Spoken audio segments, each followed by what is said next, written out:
할렐루야. 우리 하나님께서 우리의 예배 가운데 함께 하시는 줄 믿습니다. 어떤 목사님께서 돌아가셨어요.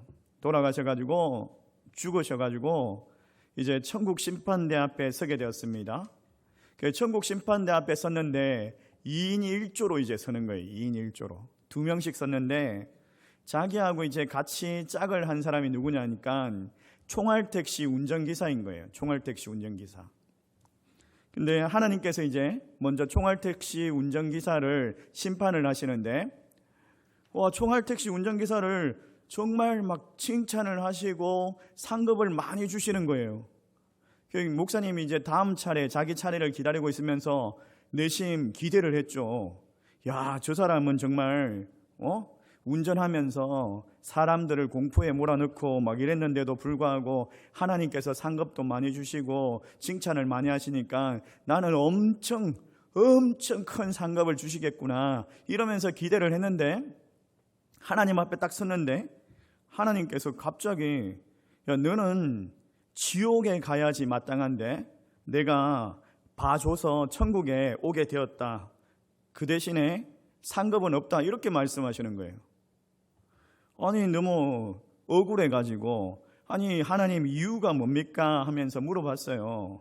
아니, 저 종알택시 기사는 사람을 막 불안하게 하고 그랬는데 저 사람은 상급 주고 나는 봉사하고 헌신했는데도 불구하고 왜 이렇게 차별하십니까?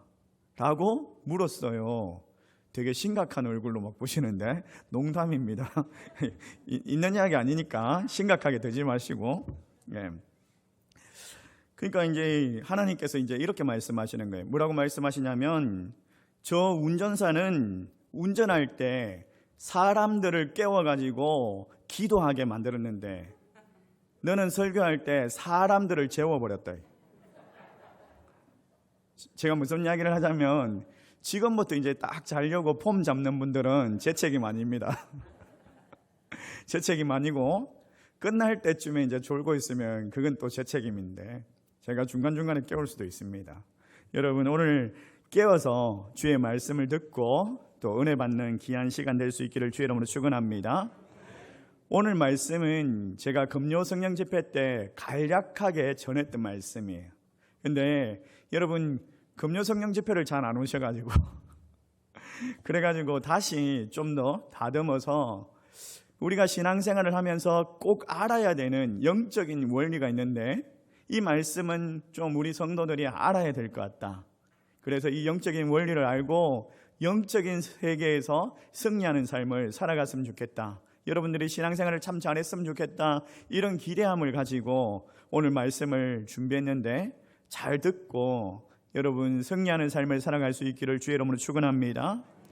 요한복음 10장 10절 말씀에 이런 말씀이 있어요. 우리 같이 한번 읽어볼까요? 같이 읽습니다. 시작. 도둑이 오는 것은 도둑질하고 죽이고 멸망시키려는 것이요 내게 온 것은 양을 생명을 얻게 하고 더 풍성히 얻게 하려는 것이라. 아멘. 성경에 보니까 우리 모두가 생명을 얻고 풍성한 삶을 살기를 원한다라고 말하죠. 근데 뭐가 있다라고 이야기합니까? 도둑이 있다. 근데 그 도둑이 어떻게 한다? 죽이고 멸망케 한다.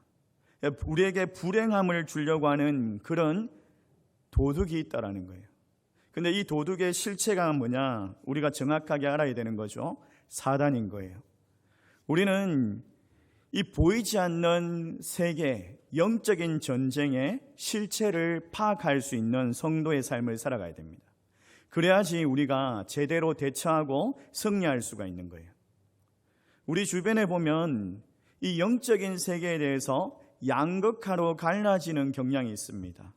한쪽은 영적인 존재에 대해서 너무 지나치게 가대평가를 해가지고 그래가지고 신앙생활을 하면서도 불구하고 뭐 부적서로 다니고 또 굿하고 막 부닥거리하고 또 뭔가 신령한 것 막 원하고 그리고 귀신아 물러가라 이런 영적인 세계에 너무 치우쳐 있는 잘못된 신앙생활을 하고 있는 사람이 있는 반면에 또 다른 한쪽은 우리가 예수 그리스도를 믿는데 뭐가 무섭냐 이러면서 마땅한 말인데도 불구하고 아무 걱정하지 마라, 염려하지 마라, 너무 낙관주의에 빠져가지고 무관심한, 영적인 세계에 무관심한 그런 분류의 사람들이 있더라는 거예요.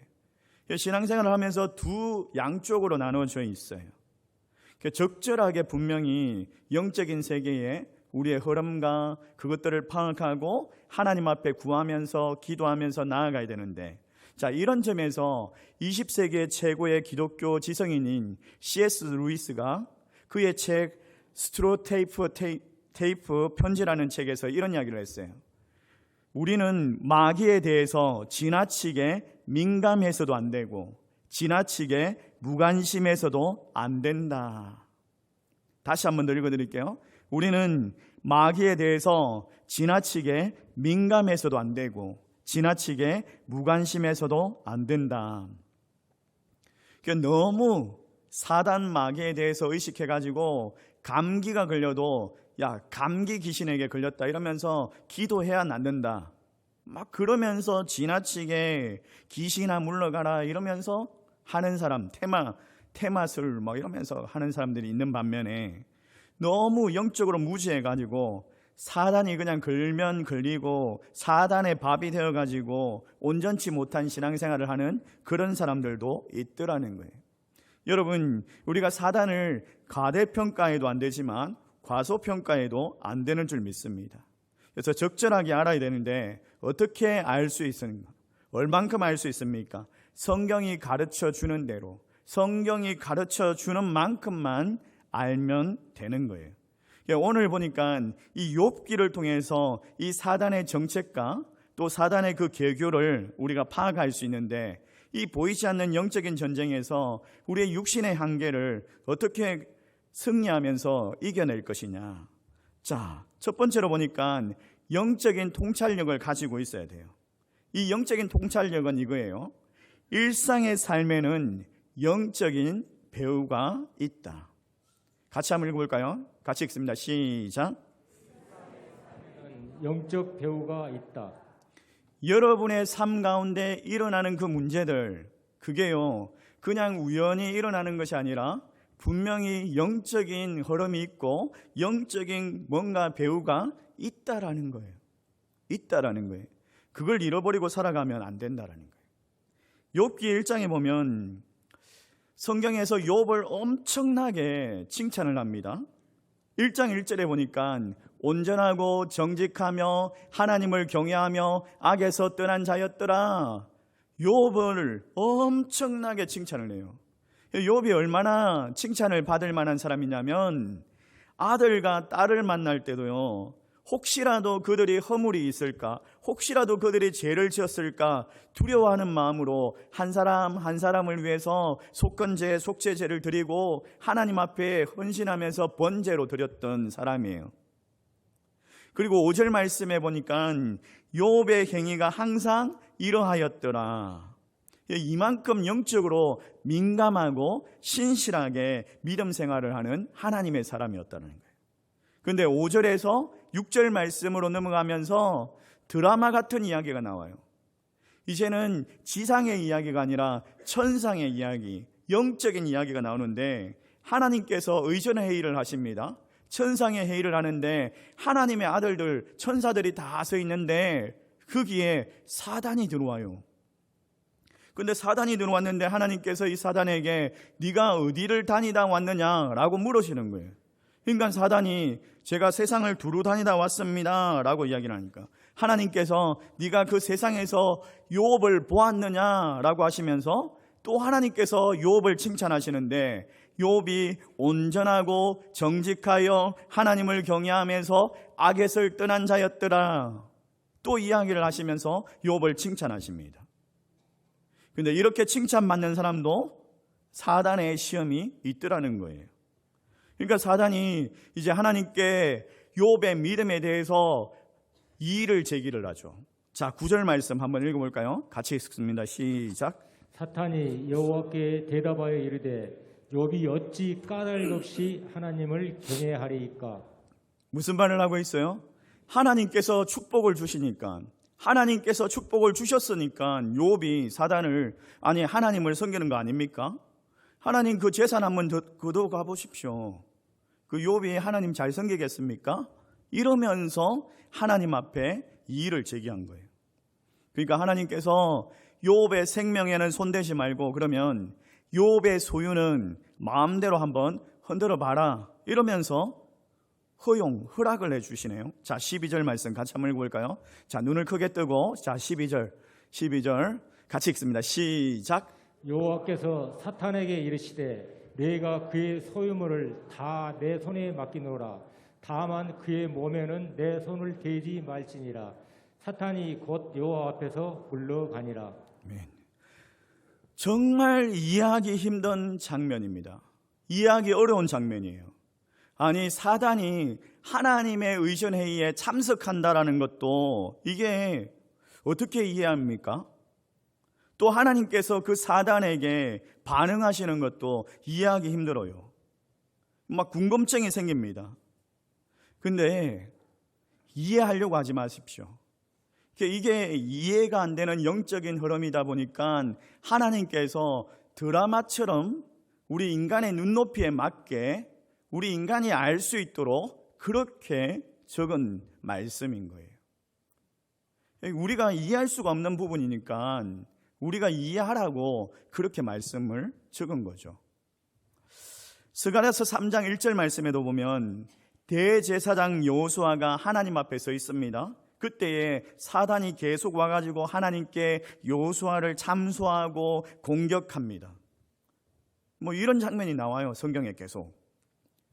오늘과 본문과 비슷하죠. 또 누가복음 22장 31절 말씀에 보면 예수님께서 십자가를 지시기 전에 제자들에게 한 가지의 비밀을 나타내시면서 시몬아 시몬아 보라 사단이 너희를 밀가부르듯이 하는 요구한다 이러면서 너희를 내놓아라고 한다 이러면서 이야기를 하죠. 그러니까 예수님이 계시는데 사단이 와가지고 속삭이면서 쟤들 내놓으세요 이러면서 하는 그런 장면이에요.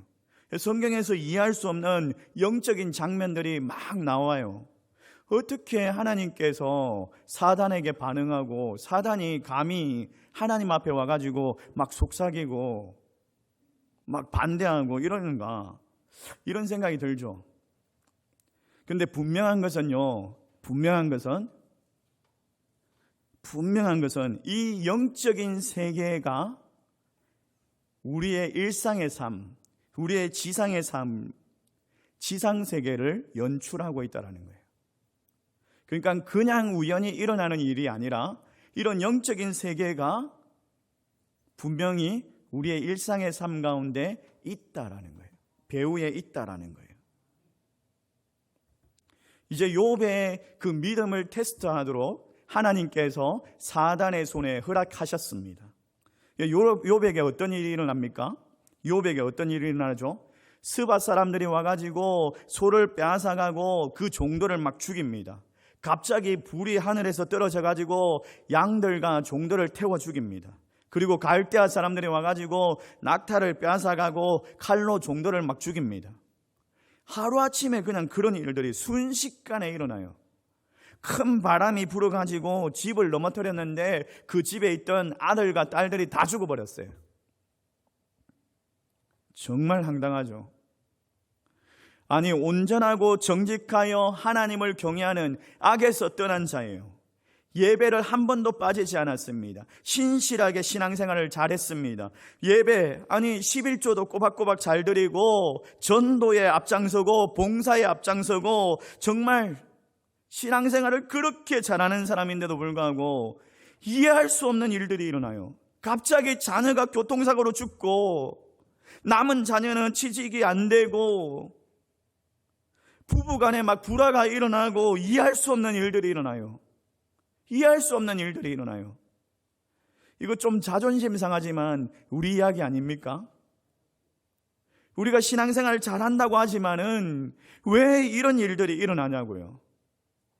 왜 하나님께서 우리에게 축복을 안 주시고 하나님을 섬기고 나아가는데 도무지 이해할 수 없는 이런 일들이 일어나냐고요. 욥기에 왜 믿음으로 살아갔던 사람들 그 생애 속에서 이해할 수 없는, 받아들일 수 없는 이런 일들이 일어나는지 그 비밀에 대해서 이야기를 하고 있는 거예요. 여러분, 누구 때문에 이런 일들이 일어나고 있어요?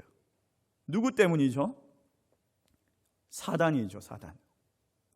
사단이 그 불행한 일들의 배후에 있다라는 거예요.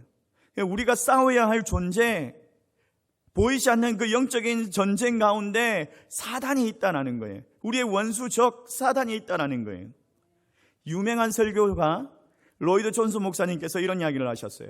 사단의 강교한 계교 중에 하나가 자신이 존재하지 않는 것처럼 성도들을 믿게 하는 것이다. 다시 한번 더 읽어드릴게요. 사단의 강교한 계교 중에 하나는 자신이 존재하지 않는 것처럼 성도들을 믿게 하는 것이다.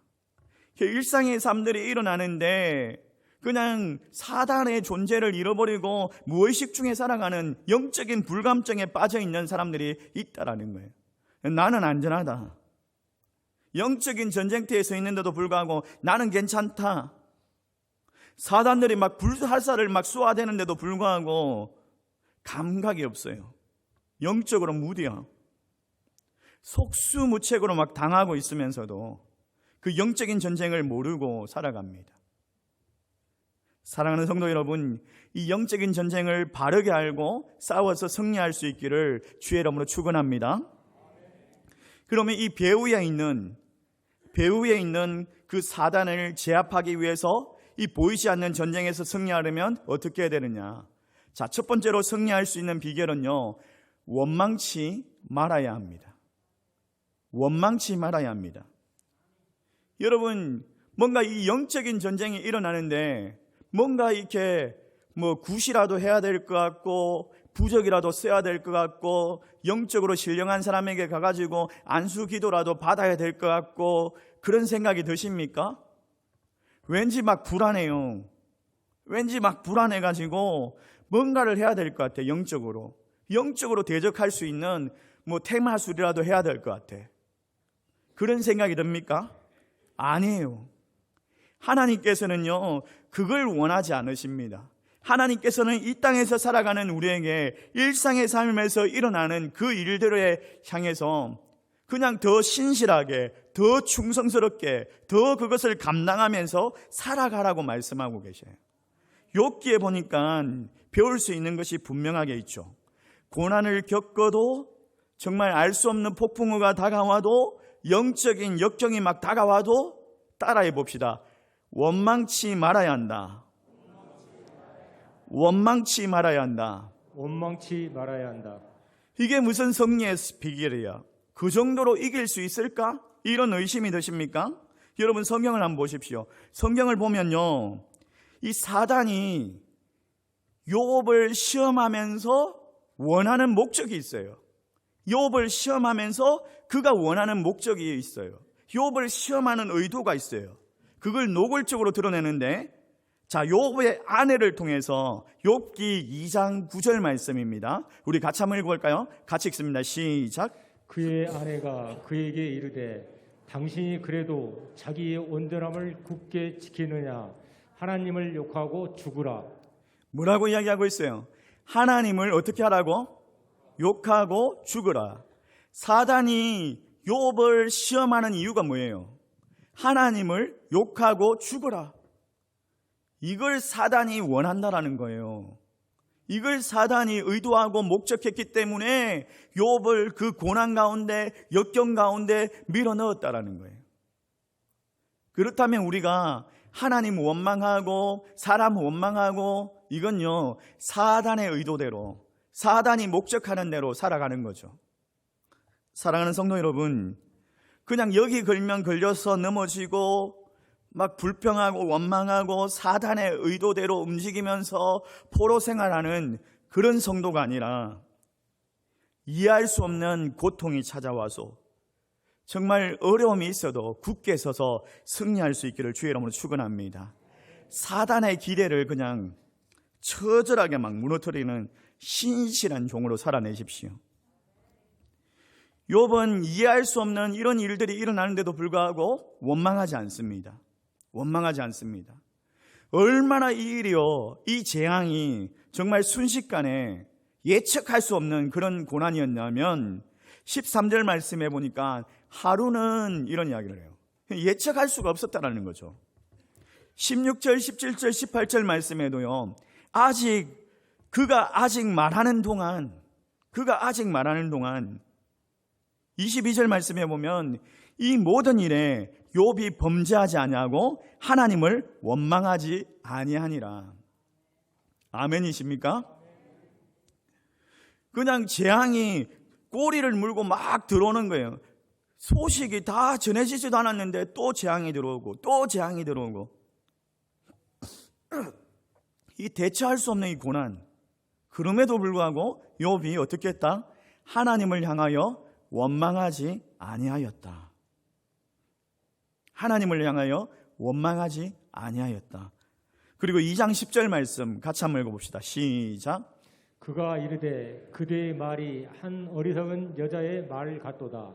우리가 하나님께 복을 받았은즉 화도 받지 아니하겠느냐 하고 이 모든 일에 욥이 입술로 범죄하지 아니하니라. 야, 하나님 욕하고 죽으라 이러는데도 불구하고 그의 입술로 범죄하지 아니하였더라. 여러분, 속지 마십시오. 이 영적인 전쟁에서 사단이 노리는 것이 욥의 재산이 아니더라는 거예요. 욥의 목숨이 아니더라는 거예요. 사단이 필요한 건 뭐예요? 우리의 목숨이 아니라, 우리의 재산이 아니라 하나님 앞에 반기를 들고 하나님을 원망하고 그런 하나님께 막 삿대질하고, 이걸 사단이 노리고 있더라는 거예요. 이게 사단의 목적이더라는 거예요. 여러분, 사단의 계획대로 움직이지 마시기 바랍니다. 두 번째로 보니까 두 번째 비결이 뭐냐? 낙심치 말아야 한다. 낙심치 말아야 한다. 정말 하루아침에 이해할 수 없는 일들이 일어났습니다. 그리고 자기에게 못 쓸 병에 걸려가지고 동네에서 쫓겨나가지고 혼자서 그냥 거의 판자칩을 짓고 살아갑니다. 처절합니다. 얼마나 괴로운지, 막 가렵고 힘든지, 정말 끌고도 피가 날 정도로 끌고도 이 가려움이 사라지지 않습니다. 처참한 상황입니다. 처참한 상황. 보면은 사단이 정말 힘이 대단한 것 같지 않습니까? 실제로도 능력이 있죠. 실제로도 능력이 있어요, 사단이. 베드로 전서 5장 말씀에 보면 이렇게 이야기하고 있습니다. 뭐라고 이야기하냐면, 근신하라, 깨어라, 너희 대적 마귀가 우는 사자같이 두루 다니며 삼킬 자를 찾나니. 어떤 사람을 찾는다고요? 삼킬 자를 찾는다. 우는 사자와 같이. 그러니까 사단이 실제로 능력도 있다는 거예요. 삼킨다라는 거예요. 그런데요, 여러분 알아야 될 게 뭐냐면, 사단의 능력은 무한하지 않다. 사단의 능력은 제한되어 있다. 사단의 능력은 하나님께서 허용하는 범위 안에서만 제한되어 있다는 거예요. 하나님께서 허용하지 않으면 아무것도 할 수 없다라는 거예요. 사단이 전지전능할 것 같죠? 아니라는 거예요. 그래서 우리가 낙심하지 않을 수 있습니다. 사단이 만약에 전지전능했다면 우리는 낙심할 수밖에 없겠지만, 사단이 전지전능하지 않았다라는 거예요. 사단이 전지전능했다면 욥의 그 마음도 꿰뚫어 보았겠죠. 그리고 그의 목적대로, 그가 의도한 대로 욥이 움직였겠죠. 근데 사단이 전지전능하지 않았다는 거예요. 그의 것을 거두어 가면 두고 보십시오, 하나님 원망하고 하나님 떠날 겁니다 라고 말했는데도 불구하고 사단의 예상과는 정반대로 욥이 반응합니다. 20절 말씀 같이 한번 읽습니다. 시작. 욥이 일어나 겉옷을 찢고 머리털을 밀고 땅에 엎드려 애배하며. 20절 말씀이 히브리어 원문으로 9개의 단어로 되어 있습니다. 9개의 단어로 되어 있는데 5개의 단어가 그 욥의 신실함을 드러내는 그런 단어예요. 일어나다, 겉옷을 찢다, 그리고 머리털을 밀고 땅에서 엎드려 경배한다, 예배한다. 예배한다. 이 5개의 단어가 정말 욥의 그 신실함을 말하고 있는 단어예요. 그런데 보니까 뭐 겉옷을 찢다, 머리털을 민다, 이게 이해가 안 가요. 무슨 단어인지. 우리의 문화에서, 지금 현대에서는 일어난다는 말은 무슨 말이냐면 낙심하지 않았다는 말이에요. 낙심하지 않았다는 말이에요. 그 마귀 사단의 능력을 보면서 마음이 무너질 수밖에 없는데 그럼에도 불구하고 일어났어요. 겉옷을 찢었다, 머리털을 밀었다. 이 말은 무슨 말이냐면 회개하고 통곡하고 하나님 앞에 부러지졌다라는 거예요. 여러분, 이해할 수 없는 고통이 찾아오십니까? 정말 처참하십니까? 이게 해결이 안 될 것 같습니까? 일어나십시오. 그리고 하나님 앞에 부러지십시오. 회개하면 부러지십시오. 금요 성령 집회 나와가지고 막 뜨겁게 부러지져야 돼요. 부러지져야 돼요. 그리고 마지막으로 땅에 엎드려 예배했다. 예배했다. 그의 신실한 믿음을 잃어버리지 않았던 거예요. 낙심하지 않았다는 거예요. 사랑하는 성도 여러분, 이 사단이 어떻게 하나님의 사람을 중심을 흔들 수 있겠습니까? 사단이 어떻게 그의 판단하는 대로 하나님의 사람이 그렇게 의도될 수 있겠습니까? 아니라는 거, 그걸 보여주시기 바랍니다. 낙심하지 마십시오. 여러분, 일어나서 하나님 앞에 더 부르짖고 더 하나님 앞에 예배로 나아가 그렇게 하나님 앞에 신실한 종으로 살아갈 수 있기를 주의 이름으로 소망합니다. 세 번째로 승리할 수 있는 비결이 뭐냐? 세 번째로 매이지 말아야 한다. 매이지 말아야 한다.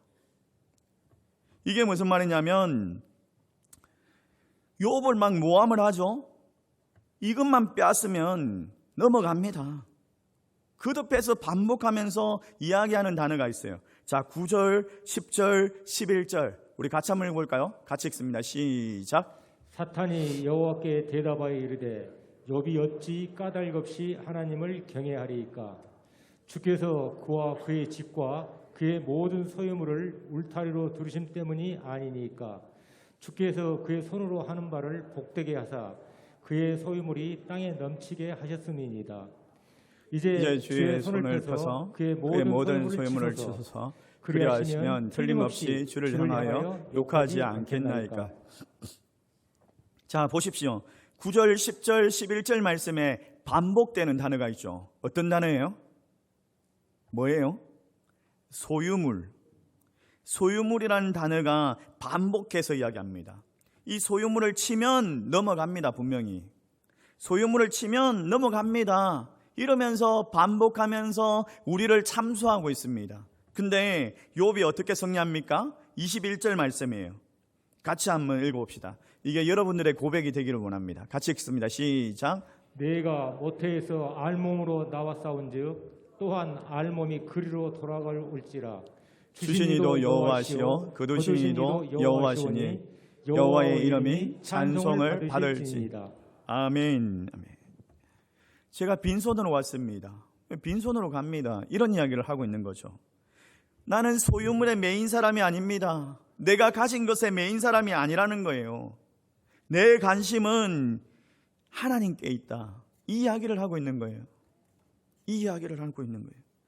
여러분, 사단은요, 눈에 보이는 소유물, 눈에 보이는 것에 매여 있는 그런 사람들을 비참한 인생으로 끝내려고 하죠.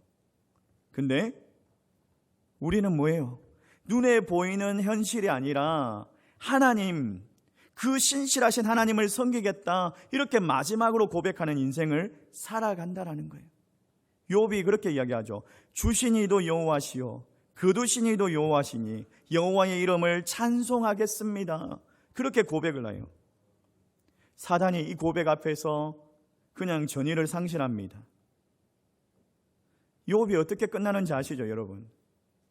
모르시면 집에 가셔가지고 욥기를 한번 읽어보시면 좋을 것 같아요.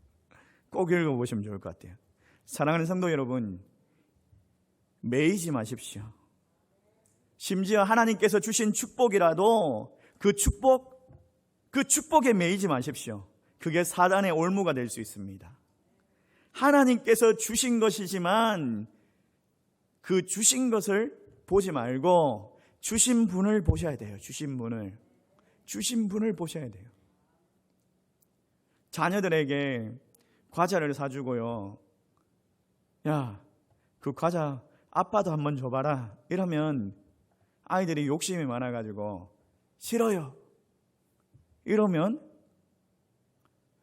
솔직히 좀 다음엔 사주는가 봐라. 그러지 않습니까? 저만 그럽니까? 좀 속상하죠. 아, 이놈 진짜 내가 준 건데, 내가 사줬는데 자기밖에 모르네. 그런 생각이 드는데 좀 줘봐라 이럴 때 이제 주면은 어유 착하다 이러면서 더 사주려고 하는 그런 마음이 생기죠. 여러분, 주신 축복에 매여가지고 하나님을 놓쳐버리는, 주신 분이 하나님이신데 그 하나님을 놓쳐버리는 그런 신앙을 살지 마십시오. D.L. 무디가 이런 이야기를 했어요. 나는 두 가지의 이유로 사단이 존재하는 것을 믿는다. 첫째는 성경이 그렇게 말하고 있기 때문이다. 둘째는 내가 그와 거래를 해왔기 때문이다. 여러분, 성경이 분명히 이야기하고 있습니다. 사랑하는 성도 여러분, 우리가 어떻게 해야 될까요? 정말 성령 충만해가지고 일어나서 겉옷을 찢고 머리털을 밀고 정말 하나님 앞에 부르짖는 그런 기도로, 회개하는 기도로 나아가가지고 하나님 예배 드리는 그 마음으로 나아가가지고 여러분, 원망하지 마십시오. 낙심하지 마십시오. 매이지 마십시오. 하나님을 바라보십시오. 그래서 승리할 수 있기를 주의 이름으로 축원합니다. 사단의 의도대로 넘어지지 않냐고. 아무리 이해할 수 없는 그런 상황이 와도 참 극복할 수 없는 그런 능력도 없는데 그래도 하나님께서 여러분의 한계를 뛰어넘게 하실 줄 믿습니다.